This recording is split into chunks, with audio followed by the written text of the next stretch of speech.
Hello, and welcome to the Catholic Messenger Conversations podcast. This week, we've got a special guest, Trevor Pullinger. He is the Director of Faith Formation and Catechesis for the Diocese of Davenport, and he's going to talk to us all about not just how to form yourself in faith and the people around you, but just living the faith day to day. And before we get into that, I'm going to have Lindsay Steele, our diocesan reporter, let you guys know a little bit about what we've been covering lately. It's been a packed couple of weeks. Lindsay, fill us in. Yeah, well, sorry, last podcast I was not here. I was sorry to miss that, but I was dealing with a pretty bad bug, but I'm happy to be back now. And the big news is that Bishop Emeritus William Franklin passed away Friday at the age of 95, and everybody in the diocese is very busy getting ready for his visitation, for his funeral. I personally didn't know him, but Dan, you had an opportunity to talk to some of the people that did, and it sounded like he really made a difference in people's lives. Yeah, the thing that stuck out for me is he started out in a small town in Iowa called Parnell, and he started working in a machine shop. He wasn't on track to be a theologian or a priest. And then somebody suggested to him, hey, I think you'd be good for the priesthood. And he went from basically born in the 1930s, grew up in the Great Depression, started from a working class family and rose to the top of church leadership. And he took that with him throughout most of his ministry. And that was pretty remarkable. Yeah. And then we had the Chrism Mass just before Easter, and Bishop's homily, I think, made an impression on you, Dan. He was talking about a defining moment in his priesthood, ministering to somebody who was in isolation during the pandemic. I know it's tempting to try and forget about that time, I think, but I think we all found his story both heartbreaking and touching. Yeah, he kind of he went above and beyond, well, not above and beyond the call of duty, but he himself learned something about the priesthood. In those dark times that the church and priests in particular can bring light to people's lives, even when there's an environment of fear. So he ministered last rites to this guy in a hospital unit that was locked down for COVID. I'd recommend checking out the article. It's on the CatholicMessenger.net or in the print edition. And we're just going to keep trying to bring that light to people. That's why we're here. So. And then we had the Iowa Catholic Youth Conference a few weeks ago. I was able to go to that. I've gone to several of them so far. And the Scally brothers came back for the second time in, I think, 3 years. They're always popular with the youth there. They're a couple of gentlemen from Ohio in their late 20s, very approachable. And one thing I noticed that was interesting is when they were first playing music for the students, they kind of seemed to be a little bit passive listening, maybe I wouldn't want to say disinterested, but once they started telling the stories about their songs, like this woman in her 90s that came to one of the shows and at the insistence of a friend and ended up becoming a Christian, and that inspired one of the most popular songs. Then I noticed a change in the kids, like they really connected with the music after that. So yeah, power of storytelling, I think, right there. And another interesting story is Fairfield jeweler Dick Kirk donated his significant life savings to charity, and he became a multimillionaire through frugality and smart investing. He was one of those that got on board with Amazon probably when it was still, they were still just selling books. And he never married, and as part of his final wishes, he left a significant donation to 16 charities, including well over $500,000 to his parish and an equivalent amount to the Seminarian Fund for the Diocese of Davenport. And his friend and estate manager shared with Dan that Dick knew his wealth was his strong faith and not the money he had accumulated. That must have been kind of a heartwarming conversation to have with her. We have in this week's edition recognizing some students from DeWitt who have placed in a local Holocaust essay contest. Their teacher, Demi Frank, every year does a Holocaust unit and her students enter the contest as part of their curriculum. So they will be recognized this weekend here at St. Ambrose at a Yom HaShoah remembrance event. And then got some news out of the Dubuque Archdiocese about some restructuring.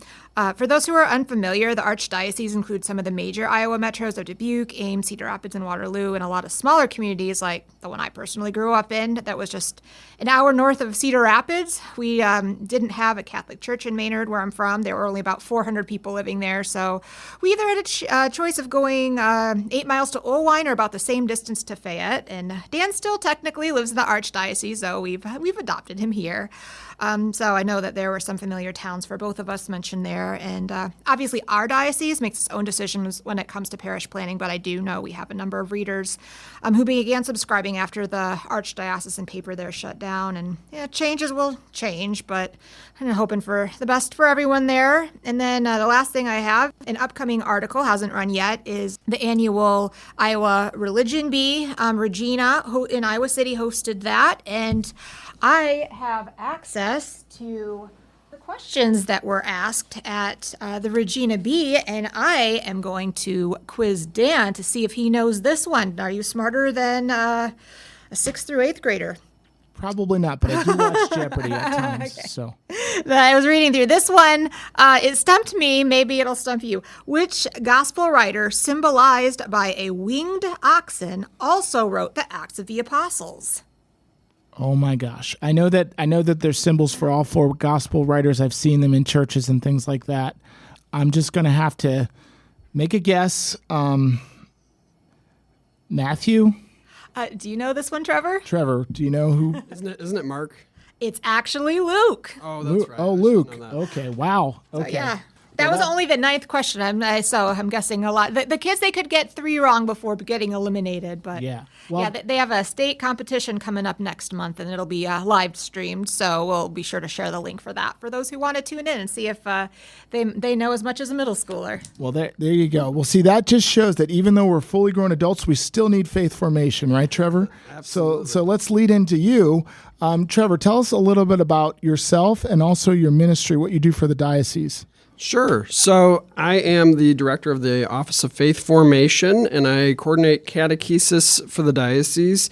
I've basically been in the office since 2022. I started July about then.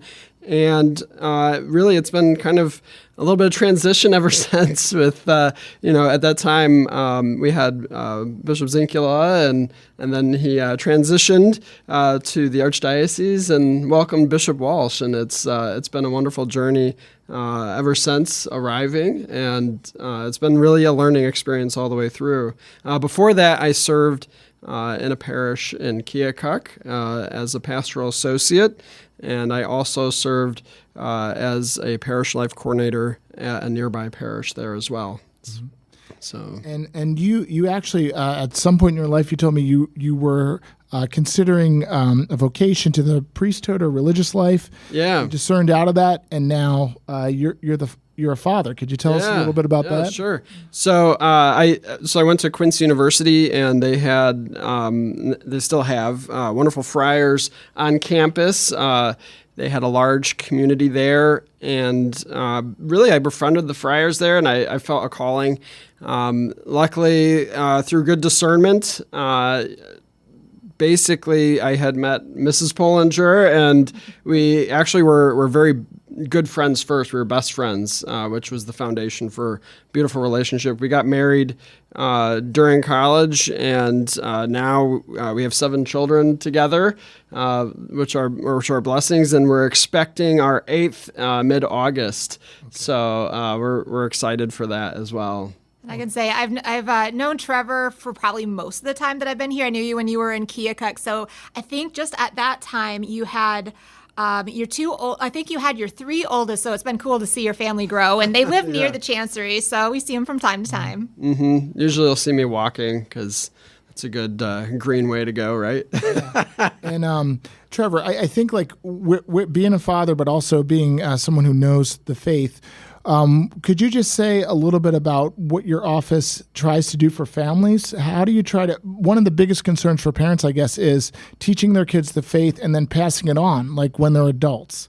So you have to lay the foundation when they're young. Can you tell us a little bit about what you do to try to help families do that? Yeah, a lot of the work that we've done since I've started is we've actually utilized a lot of grant work to help support parishes, really to explore the area of family-based faith formation.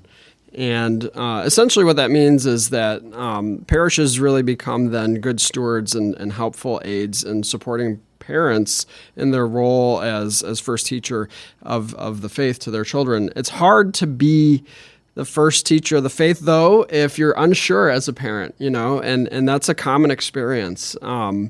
Everyone who's out there, whoever has felt like, how could I possibly teach anything about the faith to my children? You're not alone at all. But as a matter of fact, a lot of times in approach, we think about it a little bit differently from our office as far as what it actually means to hand on the faith. In a large part, for parents, the most impactful thing for young people is really just to see the faith lived. That's the thing that they grab onto the most. Certainly there's facts, and as mentioned, the B is really important for learning some of the details of the faith. But the thing that young people are going to really walk away with is the experience and warmth of a home towards this openness towards God and what it means to have a relationship with Jesus on a daily basis, what that looks like, when mom or dad are stressed, or what that looks like in times of joy, in a birthday party or whatever, or when a friend comes over, how are we witnessing our faith just in a natural, unassuming way? Mm-hmm. So all of that is part of the conversation. And so those grants have really helped through the Catholic Extension Society, as well as NCCL, which is a national organization that supports catechetical leaders across the country. So both of those have been really helpful in supporting parishes to really make some of those thoughtful changes to how we welcome families. So I don't have to know all the symbols for the 4 gospel writers in order to pass on the faith. That's good to know, because my son might listen to this, and I just want him to know that I can still do some things. Now, you just gave us some good advice on living the faith. Yeah.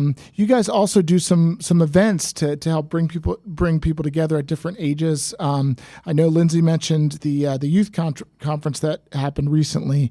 Can you describe your experience there and what you took away from that? What was something that was different this year, or something that will stick with you? Sure. I would say one of the things that's really helpful, and ICYC does this too, which is the conference that you're mentioning. But I did want to mention this one last piece, which is that helping your young people to wonder about the faith, not necessarily just having the right answer, but wondering together, when someone brings up a question that they might have, or even if the parent doesn't have necessarily the answer, saying, what? It's okay that I don't know, but let's find out together. That's the best disposition. And so at ICYC, actually, the Iowa Catholic Youth Conference, we have an middle school side of the event as well as a high school side, which is called EPIC. And we really try to build this experience around our young people having a moment of encounter with Jesus, but also kind of that peer-to-peer ministry of reflecting on who Jesus is and really being, in a tangible way, be able to access, someone's witness about their own faith. And the way that we do that is through breakouts. A lot of ICYC is modeled on NCYC, which is the National Youth Conference for high schoolers, which is often in Indianapolis. So, and maybe I should remind people, ICYC stands for Iowa Catholic Youth Conference. Yep, is that right? That's right. And like Lindsay said, that happened in, what parish was that, Lindsay? St. Ludmilla in Cedar Rapids. Cedar Rapids. And you were there too, Lindsay, and you saw the when they get to that level, though, and I guess those older age groups, basically, it's hard to engage them sometimes. What are the things that you've done for middle school to high school kids that you found work best to, I guess, stimulate their interest in their faith? Yeah, the biggest thing is working with what we call near peers. Okay. So obviously we want adults around for proper supervision and that sort of thing. We're not saying put older teens in charge of younger teens or something like that, but more so giving the space and freedom and even the imagination to explore where Jesus is calling them to witness their faith to their peers or near peers. And the way that we do that is when we started branching out through EPIC, what we realized for high school teens is that high schoolers don't want to just come to an event. In fact, a lot of conferences, especially after the pandemic, have really struggled because young people in general are not, especially post-pandemic, are not as engaged with attending something that has a large number of people at it. It's actually exhausting. But the thing is that when high schoolers were looking at Epic, the thing that they said that they most wanted was the ability to have a proactive piece in that, as well as having the opportunity to witness their faith. And so this last time we called them the proteins, or the protagonists of their faith, as Pope Leo kind of has reminded, and even with Pope Francis has kind of reminded young people that they're a protagonist in the life of faith in the church, that they are in the church of now. And so they get to kind of express and explore what that is like through this event. And so what that actually practically looks like is that we had a number of meetings leading up to Epic, and then a lot of the high schoolers served as conversation leaders in their small groups. And then as we leaned into the next day, which is ICYC, a good majority of them helped out, and even some others helped out with ICYC to help with programming and support the breakouts and a number of other things that were going on that day. So it just helped to make the whole experience not only smooth, but to show that, for a middle schooler that, you can be active and engaged in your faith, and even give them the opportunity to see what that looks like, because it's hard on an individual parish level sometimes. Yeah, to do that. Well, I'm going to switch gears a little bit, because you live and breathe faith formation, and it's not just for middle schools or teenagers. I've encountered many people that they were raised Catholic, or they have some contact with the Catholic Church, but they've gone away from it. And maybe not just the Catholic Church, but just Christ or Christianity in general. In your experience, what would you do for someone in your own personal orbit that might be like that they were raised in the Catholic faith, but they went away from it? What advice would you give people as far as evangelizing or witnessing to adults? Yeah, sure. I think, a lot of it would have to do with kind of knowing who that individual was to begin with. But in a kind of general sense, usually what I like to kind of highlight is that Jesus in his discipleship was really good at being an excellent friend. And that's really kind of the first model. I think a lot of times we use a lot of ecclesial language around it, a lot of church language, and there's a lot of dressing up of, what discipleship is or is not.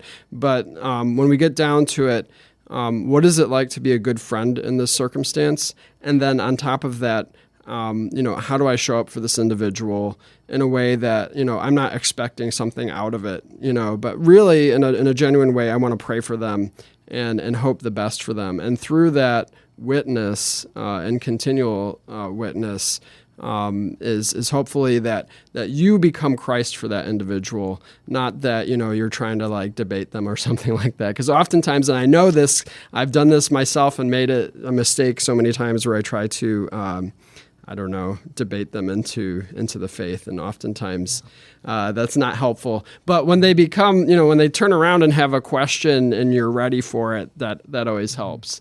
So always leading with friendship is always a genuine model, I think. That's now one of the things that I know about you is that you're in formation to be a deacon. Yeah. How did you hear that calling, or where can you tell us a little bit about the background about why you decided to pursue that, and how do you balance that with 8 kids? Yeah, and how do you do that? That's a genuine question. That's good. So frankly, in part of recognizing God's call in college, that's where I felt my call to ministry really is in college, and. The main piece that I realized at that point is that I thought the only way to really be serving the church was to be a priest, which is a beautiful sacrifice that many men make, and it's an important sacrifice and something that we need a lot of priests, good and holy vocations. But I knew that my call was a little bit different that God was giving me, and I realized that I can still actually that my call was to marriage, but also to serve the church. And so at the time, I went from environmental biology and chemistry to theology and philosophy to my parents' celebration for that. So, but at any rate, upon changing my major, at that point, discerning marriage became a thing when I met my best friend, and we became really good at leading retreats together. That's actually how I met my wife, and we discerned marriage. And once we became married, the person that witnessed our vows was a deacon, and he was so my wife's best friend. He was her dad. Oh. And so basically his witness of being a deacon showed that even being configured as Christ as servant was an opportunity, a thing of service. And so I felt that call from that point on in our marriage. It's something that we even talked about. But life happens and you get busy, and you actually have to be 35 and you have to be married for 7 years. So it took a good 7 years, and actually I got my undergrad at some point in there, and that took a little bit of time. And so now, yes, I'm in formation. How do we do it with 8 kids? The main thing is that I have always been really focused on praying about this discernment. It's never just one moment where you just decide, yes, I'm a deacon, and that's just the way it is. It's something that you live into through formation in community. The best discernment happens in community. Some people ask me, hey, you've already got a master's degree in theology. How does that work? Like, do you get to jump in front of the line? Yeah. And no, it would be bad if that happened, because I really need the other guys in community to help learn about myself and what it means also to be a deacon even. And so the best discernment happens in community.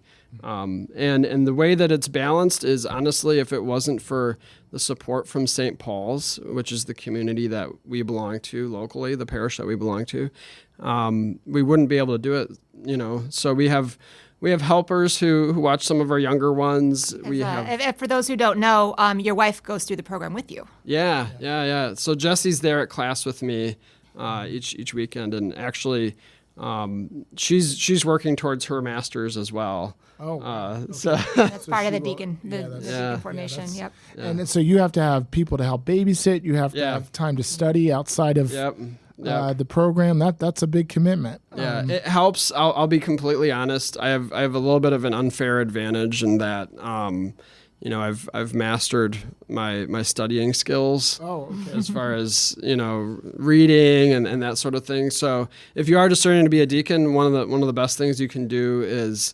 reach out to the formation office to Frank Agnoli and just share your interest in becoming a deacon, and then brushing up on your knowledge of the life of the church. We have actually a program right now that's available for anyone to take through Notre Dame. It's called the STEP program. It's an online theology course program where it's 6 weeks of online courses that is very doable for someone who works during the day. So yeah. Okay. And that, could you go on the diocesan website to find out more about that? Yeah, STEP Online Theology. Yeah. Okay. Yeah, you'll find it on the diocesan website. That's dioceseofdavenport.org, or I think. Well, if you can Google that, guys, you can figure it out. I'm really grateful for you for coming in today, because we had someone cancel and you came in at the last minute, and you're banging out these answers to my questions. I got 2 more for you though. Yeah. And then one of them is this. So you basically, as someone who studied the faith, you're giving advice on how to pass the faith on to your kids. If you had to give 2 or 3 practical tips of what you can do with your kids every day to inculcate that faith when they're young, what would you say to people? Yeah, so it begins very simply. One of the early things that I had to learn with Mrs. Pullinger in our marriage is really that there are many different spirituality types, and that's a good thing. And so her and I pray differently. I have more of an Augustinian prayer life, actually, and she's definitely more Franciscan as far as the spirituality. And for people that might not know, you're talking about the tradition of St. Augustine versus the tradition of St. Francis. Yeah. What do you mean? What are the differences? I'll break it down for you. So So in a very simple way, she's very taken with like inspired prayer, and for her, prayer is doing things and being outside and that sort of thing, being in sacred spaces. For me, it comes very natural to pray out of the Liturgy of the Hours, and it comes very naturally for me to study and be all about that head knowledge. So she stretches me in a lot of ways with inspired prayer and all that kind of good thing. And so that's kind of the dynamic. And basically in your young people, you want to recognize that there's a certain freedom of spirituality between children and to encourage that. And beyond that, when it comes to practical things, you don't have to get it perfect. That's the beautiful news. So sometimes our family rosary is actually pretty raucous.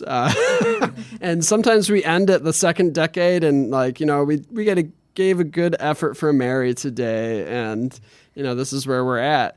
And it's beautiful because the young people, they recognize both the importance of prayer, but also we try to make every prayer experience something that is a place of blessing and warmth. So it's never something that is necessarily forced or high stress. We just the kids are going to be kids. It's developmentally where they're at. So you just meet them where they're at, and then you can make any experience a prayer experience. That's the most important thing to remember. Yep. And I should say, Trevor and Jesse have actually been on the podcast before, maybe a year or two ago, talking more in detail about their family's faith experiences and passing on the faith. So on any of your favorite podcasting app or on our website, www.catholicmessenger.net/podcasting, you can go and look for that and listen to that too. Yeah, that's the thing. We should do this more often, Lindsay. If you like the stories we're talking about or Trevor's input here, go to theCatholicMessenger.net. You can find those old podcasts. You can find our old stories and the new ones. I'm going to give you one closing question. We're going to have a very big funeral this week in the Diocese of Davenport for Bishop Franklin. You told me on the way over here that you worked for a funeral director for about a year. Yeah. What kind of spiritual benefits can people get by coming together to celebrate a funeral? Or what did you witness as someone working for a funeral director? Give us some insight into what's going on in that funeral that we need to pay attention to. Yeah, that's a beautiful question. So one of the things that's actually one of the very first things that I knew as part of the call to the diaconate is that a lot of these folks who are funeral directors, it's really a mission of service and care.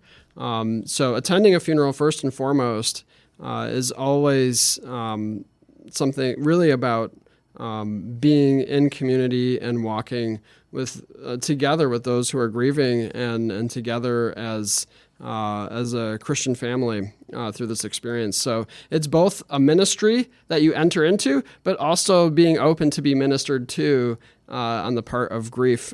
Because a lot of times, not only are we going to a funeral for someone that we possibly really know or may not necessarily know, but obviously when we're all in that space and frame of mind, we're recalling all those that who we carry in our hearts who have passed on before as well. So it's not just about the person that we're celebrating that or that we're remembering that day. It's all the faithful departed that have gone before us or anyone that's wow. Well, is there anything else, Lindsay, that you wanted to ask Trevor or before we wrap it up? Just kind of an aside to what you were just talking about. I've never worked for a funeral home, but I did lose my dad in my early 20s. And one thing that I learned from that experience is that nobody grieves exactly the same way. So don't assume that you know how somebody who is grieving is feeling, but being there for them and making sure that they know that you're there for them, I think is the advice that I give anybody as far as how to support those who are grieving. So, that's a great way to close. So thank you, Trevor, for coming in. Thank you to KALA and Dave Baker for helping us with this. And RIP to Bishop Franklin. Please join us for the next Catholic Messengers Conversations podcast and visit us at thecatholicmessenger.net. Thank you, everyone. Bye.